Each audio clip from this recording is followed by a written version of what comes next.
If I say Ethan Hunt, you guys know what I'm talking about. We're talking today about the movie that put the name Ethan Hunt on the map. Today, in 2024, we're in between Mission Impossible Dead Reckoning 1 and Mission Impossible Dead Reckoning 2 coming out soon. But really, before you watch those two, you should watch the beginning. We're taking a look back at a classic, Mission Impossible. Have you ever questioned the origins of the blockbuster action series? Mission Impossible? No? Worry not.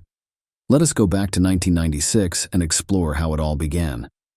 Directed by the renowned Brian De Palma, it's pretty surprising to see him at the helm of such a high-octane adventure, considering his diverse range of films. In Mission Impossible, we witness Tom Cruise's first portrayal of Ethan Hunt, a skilled agent on a mission to expose the truth. As Hunt's team is wiped out, and he's framed for their murders, the stakes couldn't be higher. Tom Cruise stars alongside famous actors like Jon Voight, Emmanuel Bayard, Henry Czerny, and Jean Reno, each adding their unique touch to the movie's exciting cast. As Ethan Hunt's team is destroyed, and he's wrongly blamed for their deaths, things get really intense. Stay with us as we break down the thrilling scenes and admire how it all began for this excellent movie series. Before moving further, demonstrate your support by liking and subscribing to our channel. Now, let's delve into the plot summary. Plot summary. The film opens with Jim Phelps and his latest IMF team concluding a mission in Kiev. After completing a Kiev mission, Jim Phelps and his newest IMF squad are dispatched to Prague to thwart rogue agent Alexander Golitsyn's attempt to steal the CIA knock list. Despite meticulous planning, the operation takes an unforeseen turn as the list is successfully stolen, and the team faces a series of fatal encounters, ultimately resulting in the demise of each member, including Golitsyn. Phelps's trusted pointman, Ethan Hunt, emerges as the sole survivor amidst the chaos. IMF director Eugene Kittredge conducts a debriefing session in a restaurant with Ethan. During their conversation, Ethan uncovers that another IMF team was involved in the mission and comprehends that the entire operation was orchestrated to expose a mole within the IMF. Golitsyn, masquerading as the renegade agent, played a pivotal role in this scheme. The suspected mole is allegedly collaborating with an arms dealer named Max under the guise of Job 314. Sensing Kittredge's suspicion towards him, Ethan ingeniously escapes using a plastic explosive cleverly concealed as chewing gum. Upon returning to the safe house in Prague, Ethan discerns that Job 314 actually corresponds to the Bible verse Job 3:14, with Job serving as the alias for the mole. To his surprise, Claire, the presumed deceased wife of Phelps, appears at the safe house.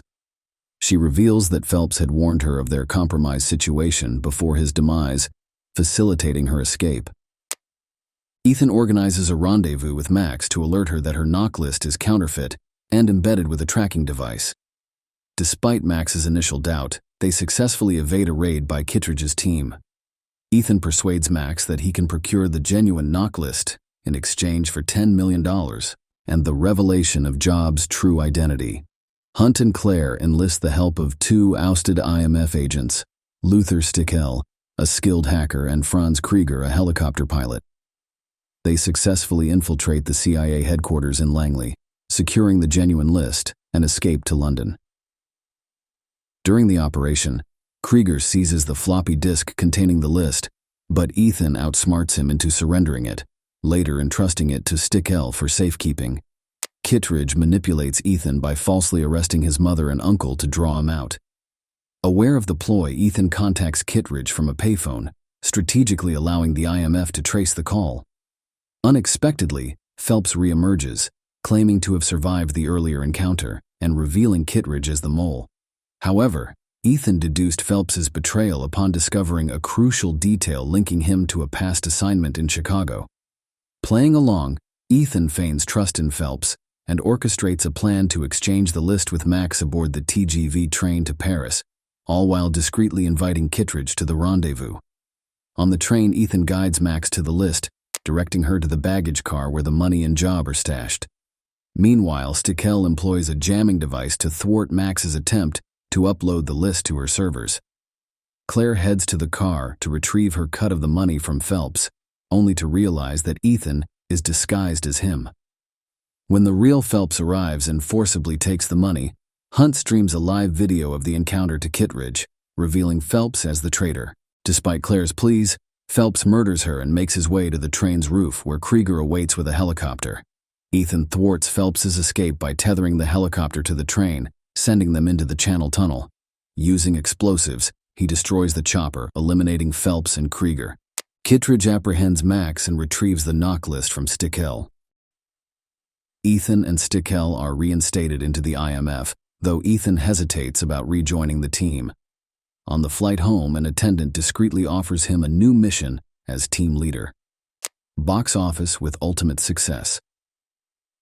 At its box office debut on May 22, 1996, Mission Impossible premiered in a groundbreaking 3,012 theaters, marking the first film to achieve such a wide release in the United States. The film set a new Wednesday opening record with $11.8 million, surpassing Terminator 2, Judgment Day's $11.7 million in 1991. It also established house records in numerous theaters across the country. With an impressive $45.4 million haul, Mission Impossible shattered the previous May opening weekend record held by Twister. Within its first 6 days, it amassed $75 million, outpacing Jurassic Park, and over the 4-day Memorial Day weekend, it earned over $56 million, surpassing The Flintstones. Although The Lost World, Jurassic Park would later claim records for the largest May opening weekend, the highest number of screenings, and the top Memorial Day gross the following year, Mission Impossible remained a box office leader for 2 weeks until The Rock took its place. Tom Cruise opted for a percentage of the box office instead of his usual $20 million fee, which paid off as the film grossed $180.9 million in North America and $276.7 million internationally, totaling $457.6 million worldwide. Audiences loved the movie altogether. Review 1. I've seen this film twice, once in theaters and again when it came out on DVD, and I enjoyed both viewings despite getting lost in the plot a few times. It feels like it's time for another watch because it's worth it. And who knows, maybe I'll finally piece it all together. If you find yourself confused trying to follow the story, don't worry, you're not alone. It's a complex plot, but it does a great job of keeping things interesting despite the confusion. The characters are compelling. The cinematography is solid. The gadgets are fun and reminiscent of James Bond. There's just the right amount of action, and that heist scene with Tom Cruise dangling from a wire is unforgettable. It's one of the most tension-filled scenes I've ever seen on the big screen. The final action sequence with the speeding train and helicopter is also incredibly memorable. Review 2. Based on the TV series of the same name, Brian De Palma's stylish thriller stars Tom Cruise as Ethan Hunt, a secret agent akin to James Bond working for a government agency. As the title suggests, many of the scenarios in the film are highly improbable, but that's part of its charm. Criticizing the film for its overblown stunts misses the point. It wouldn't be Mission Impossible if they weren't over the top. Brian De Palma makes it easy to suspend disbelief with an intriguing plot, constant high-octane sequences, and his trademark style. The plot does get overly convoluted at times, making it hard to follow, but it sets the stage for the film's impossibilities. Review 3.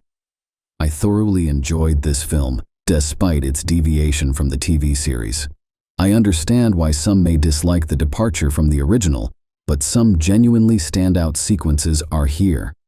One scene, in particular, stands out to me as one of the best and most suspenseful moments in cinema. The part where Cruise is in the vault. It's beautifully crafted and nerve-wracking. There's not much else to say.